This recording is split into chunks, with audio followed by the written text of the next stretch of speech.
प्रेम और भक्ति से भरे हृदय से की गई प्रार्थना कभी अनसुनी नहीं जाती। राजस्थान में भगवान श्री कृष्ण के एक दयालु भक्त थे, नाम था रमेश चंद्र। उनकी दवाइयों की दुकान थी। उनकी दुकान में भगवान श्री कृष्ण की एक छोटी सी तस्वीर एक कोने में लगी थी।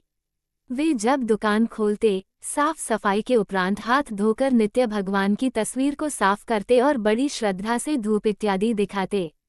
उनका एक पुत्र भी था राकेश, जो अपनी पढ़ाई पूरी करके उनके ही साथ दुकान पर बैठा करता था।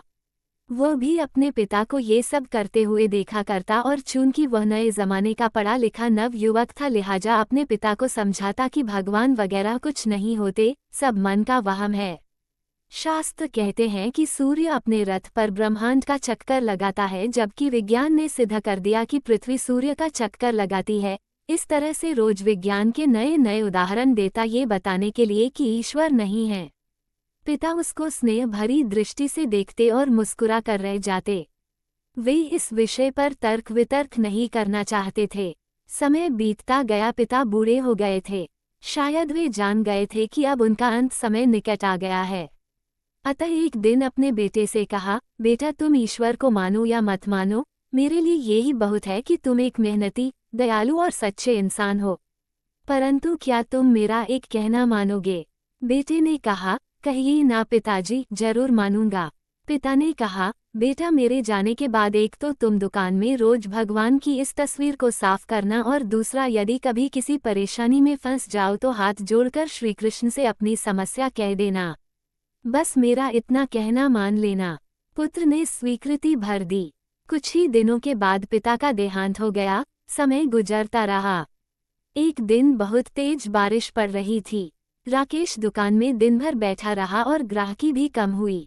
ऊपर से बिजली भी बहुत परेशान कर रही थी। तभी अचानक एक लड़का भीगता हुआ तेजी से आया और बोला, भैया ये दवाई चाहिए, मेरी माँ बहुत बीमार है। डॉक्टर ने कहा ये दवा तुरंत ही 4 चम्मच यदि पिला दी जाए तो ही माँ बच पाएगी। क्या ये दवाई आपके पास है?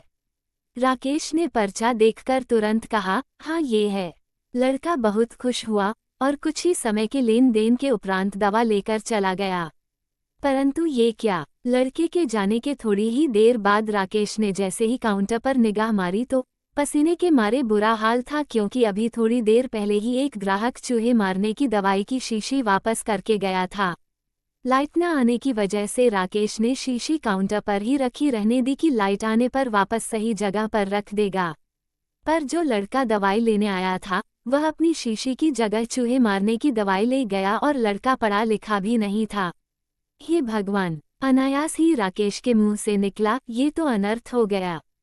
तभी उसे अपने पिता की बात याद आई और वह तुरंत हाथ जोड़कर भगवान कृष्ण की तस्वीर के आगे दुखी मन से प्रार्थना करने लगा कि हे प्रभु, पिताजी हमेशा कहते थे कि आप है।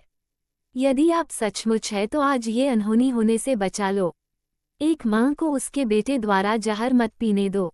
तभी पीछे से आवाज आई, भैया कीचड़ की वजह से मैं फिसल गया, दवा की शीशी भी फूट गई, कृपया आप एक दूसरी शीशी दे दीजिए। भगवान की मनमोहक मुस्कान से भरी तस्वीर को देखकर राकेश की आंखों से झरझर आंसू बह निकले। आज उसके भीतर एक विश्वास जाग गया था कि कोई है जो सृष्टि चला रहा है, जिसे कोई खुदा कहता है तो कोई ईश्वर, कोई सर्वव्यापी कहता है तो कोई परमात्मा। प्रेम और भक्ति से भरे हृदय से की गई प्रार्थना कभी अनसुनी नहीं जाती।